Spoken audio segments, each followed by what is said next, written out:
Hello, world. I am live. This is the Know Your Place podcast. I'm going to go ahead and see real quickly if anybody else is watching. You're watching episode 37 of the Know Your Place podcast. Hold on a second here. Let me shut off some feedback. Cool. Yeah. So we're here and we're live. Looks like I don't see anybody in the chats yet. Let's go make a little noise on Facebook, see if we get a little people excited. So yeah, I'm live right now in Bowling Green, Kentucky, for the annual Kentucky Area Mapping Professionals event. Yes, so I'm going to talk about what I'm going to be presenting tomorrow to sort of help me prepare for presenting for that. Let's see here. Let me go bother some people. Say, hey, I'm live right now. Do you want to listen?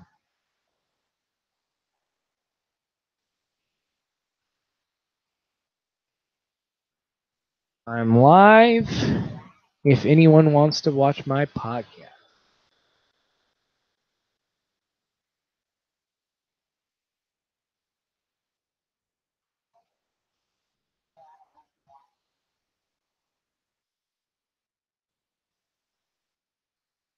Go ahead and drop my link back in another group of two.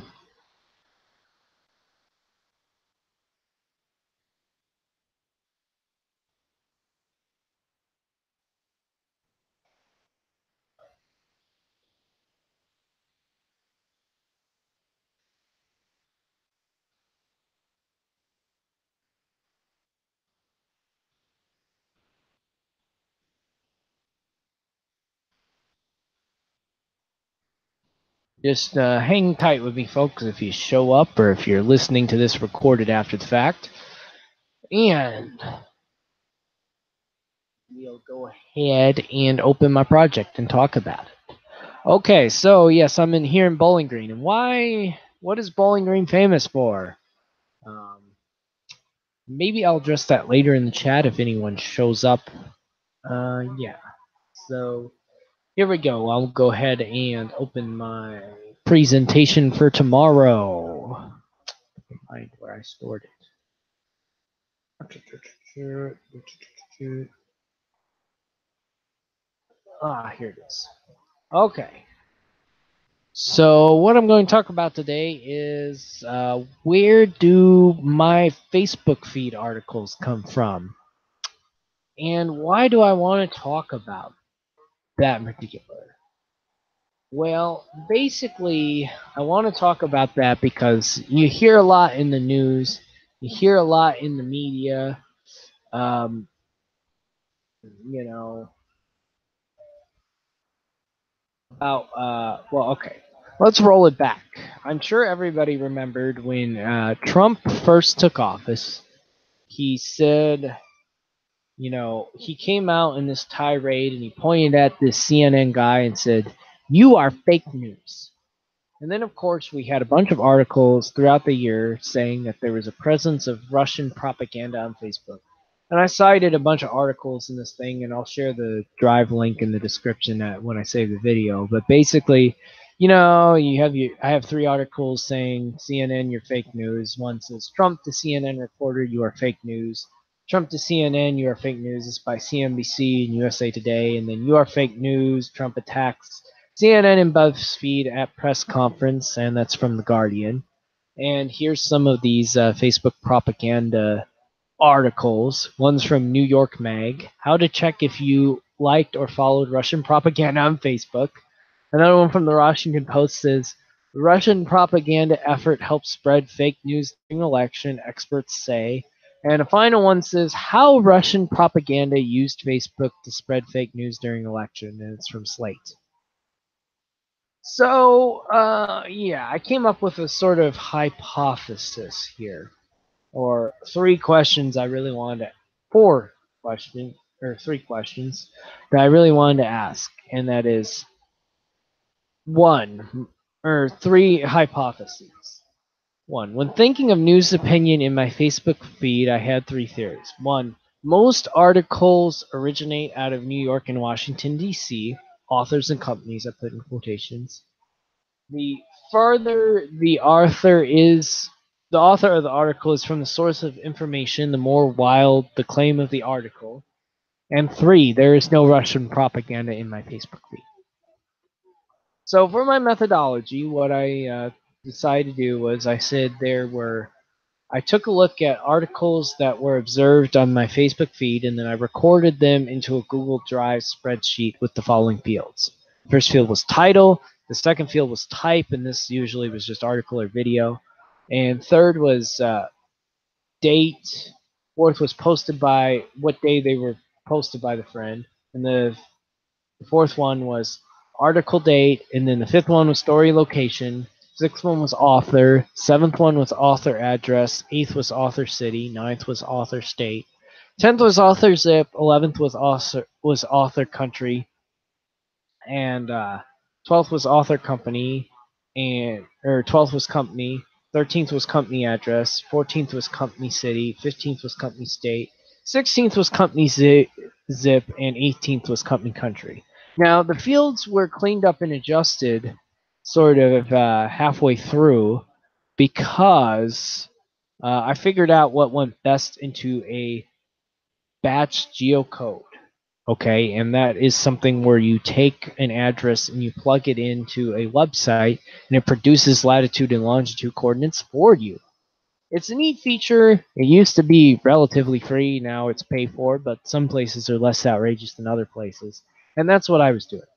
So, yeah. Originally, 2 articles were recorded per day, but this didn't always happen properly, and I didn't have a great method for this, and I'll discuss it at the end when I talk about areas for further study.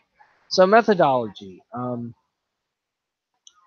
I basically took an article, like my friend posted this one from the New York Post that said, Kanye's real success. Trump now backs criminal justice reform. And I would take this article and plug it into a spreadsheet, like I talked about. And then once I was done with this Google Drive file, which that was what I spent most of the time building, was just collecting these 100 articles. Because believe it or not, it would take almost 15 minutes or so to even figure out where the author was from. Because authors are a little dodgy and don't necessarily want you to know where they're writing articles from. Uh, Not totally because of maliciousness, in my opinion, but sometimes out of that. I think they also don't want to be too exposed. So anyway, once I would find all this stuff, I would take it and I opened it, and believe it or not, I did this project mainly in open source software. So that's kind of cool.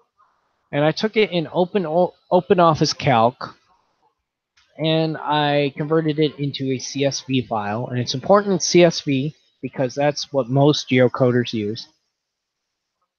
And then in my third step, I went to this website called CSV to Geodata, and I copied it in there and pasted it, and it converted it for me. It would create a new CSV file and include lat long, and even included cool things like it would show the address it used to go against your address and how much of a match it was. And I had mostly ones out of one. I had very few that weren't close matches. Because again, I set it up that way. So if you ever do geocoding in the future, I would suggest you do what I did and try hard to find a street address that you can kind of confirm in Google, and then do like I did with an address with street in one field, and then city in another field, and state in another field, and then zip in another field, and country in another field.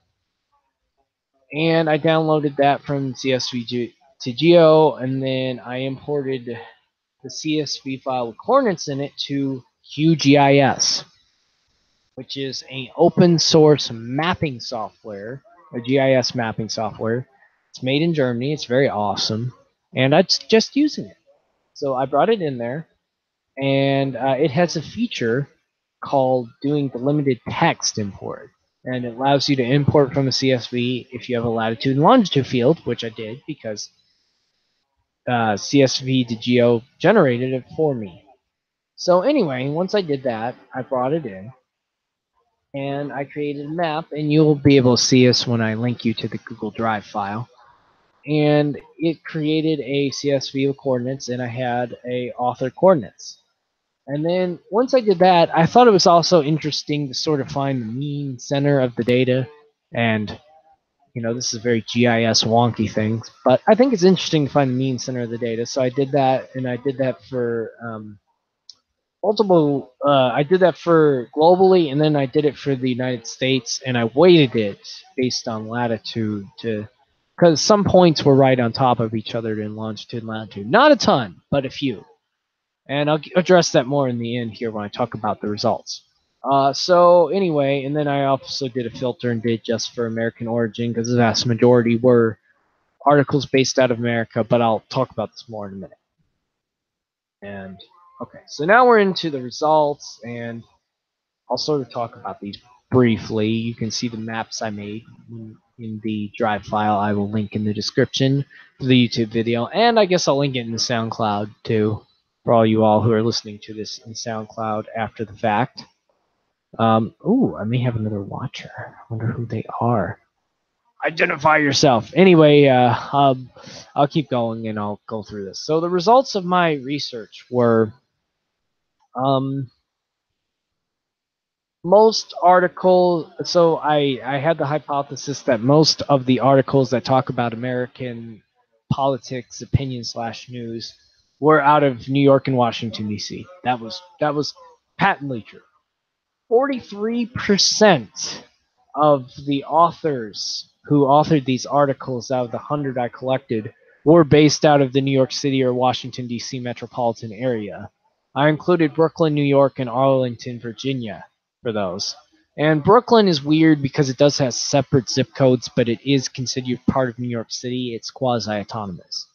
Also, 44% of the companies that produced these articles were based out of New York or Washington, D.C. Again, 44 out of 100. And again, included Brooklyn, New York, and Arlington, Alexandria, Virginia. However, over half of the articles did originate elsewhere. But again, I think there was like 5 that weren't American. So it was vastly American. So that is good. I think, yeah.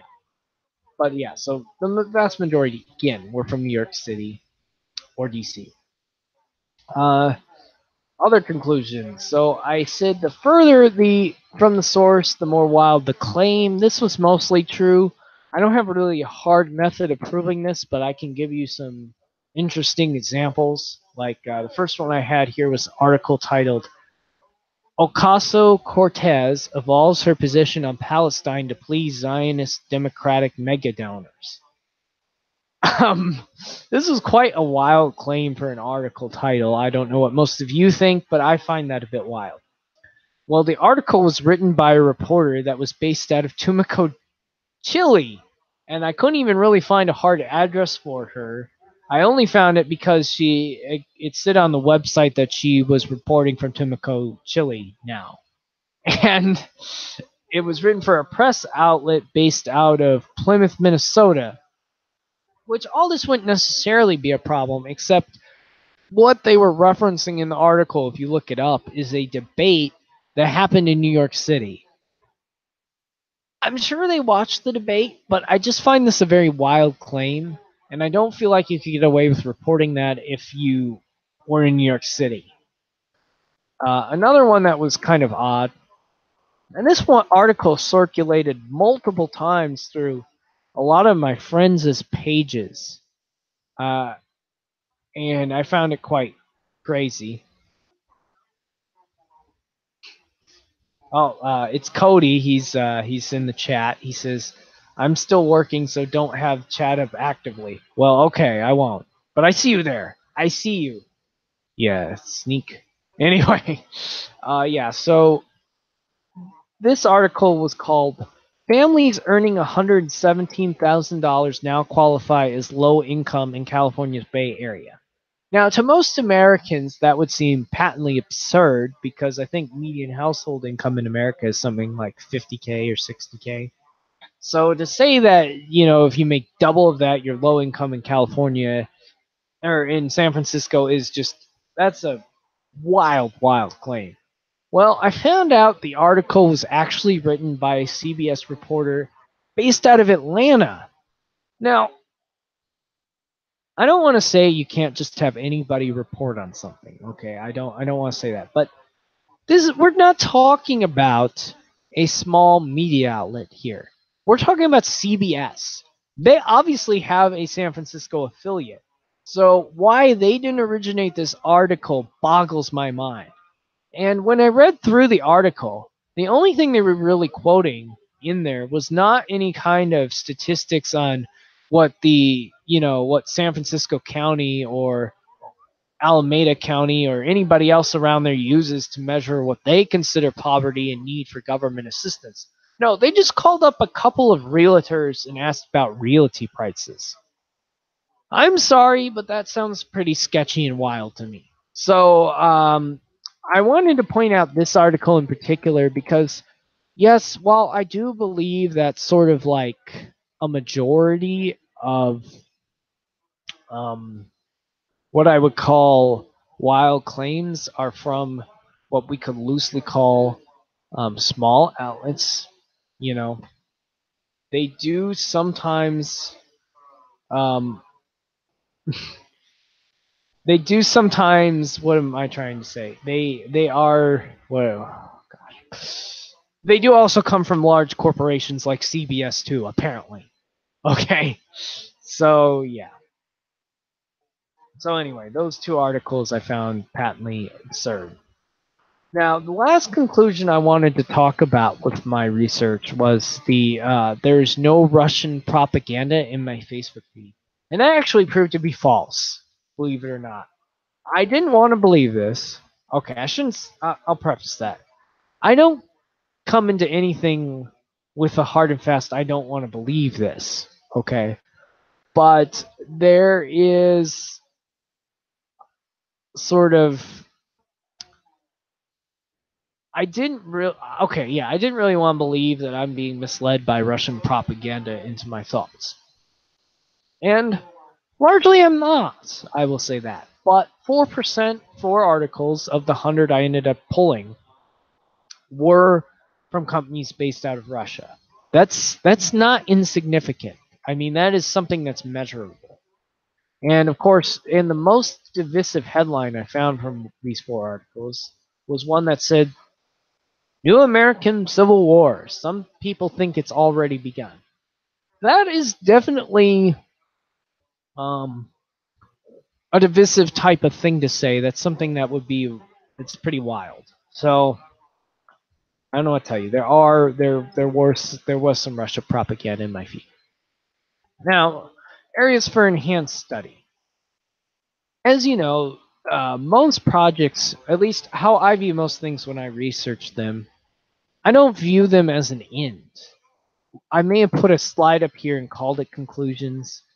I may have said there's a conclusion to this study, but I view it as a beginning. I think that all studies can go further and deeper. Anything. And I didn't do this as a full academic study. I know it has the appearance of one, but I mean obviously I'm not doing this as a university research study. I believe even those can go further. I'm somebody, if I had the resources and manpower, I would infinitely study things. I would just keep going on and on until it was like, wow, you really can't refute much of what's being said here. So for me, like even just doing this basic study, I feel like I've not even scratched the surface of this issue. Anyway, so I'd say all this. Now I'm going to go into why I think you could study what I studied further and how you could do it better. Okay, so I started out by pulling 2 hours articles a day, and as time wore on, I had huge gaps and pulled a bunch from some days. Um, if I were doing this properly, I don't want to say properly, if I wanted to make this much more robust, I would have multiple people pulling multiple articles every day, and it'd be a set amount. And yeah, so that I don't know what the ideal figure is there. I'd actually be interested to see if some people write back, and not just necessarily the chat, but later after I've posted this, with some what they would think would be appropriate amount of articles to pull every day from how many people. Another thing that would be nice to do is to control for political beliefs of the poster to avoid bias. Um, it's really hard to have a scientific method for this, and I'll tell you why. I find it extremely hard to exactly pin down what somebody's political biases are. Um, for this particular survey, I just happen to know because I polled my friends recently on what their political beliefs were, and the breakdown was roughly an even split. 22.73% of them said they were socialists, 22.73% of them said they were liberals, 13.64% said they were moderates, 18.18% said they were conservative, and 22.73% said they were libertarian. So I know it's roughly even, so no matter who I pull articles from, I'm probably going to get a roughly even split. That being said, I have no idea. I didn't go through and say, okay, this friend posted this. I know they're for a fact they're socialist, and then say, well, I need to pull more conservative to counteract, or I need to pull, more of whatever to counteract this. I didn't do it. I guess I could have done it, but again, that's another level of effort we're saying here, you know. So if I had all the resources I could throw at this, there could be a better scientific method for that. Another thing that I sort of ran into, and it's sort of the last thing I'm going to talk about, is I could have found a more scientific method for nailing down where a reporter was from. Most of the time, I was able to figure out, what department of a college they worked at or think tank they were employed at. So that, generally speaking, means that most of the writings probably were based out of there. But in other instances, like that reporter from Tumaco, Chile, I have no freaking clue where they were from or what their motives were. And I'm not sure if they're intentionally being evasive or if it's just hard to figure out where somebody's from.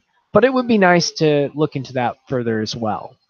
Find a more scientific way of doing that. Saying, in this scenario, this is where they're from. These are the steps we're going to determine to say if they're from. And if we have to search for any longer than this under this many steps, then we're just going to throw out the article and look for a different one. Yeah. So anyway, that's the essential gist of my project and what I'm going to present tomorrow. That's it. So let's see if Cody responds here in a second, or if not, then we'll let him comment later after he replays it. And I'm going to post it on SoundCloud here in a minute. So yeah, looks like the chat's still dead. So anyway, thanks for listening, everyone from Bowling Green. Um, Look forward to seeing you all soon. Peace.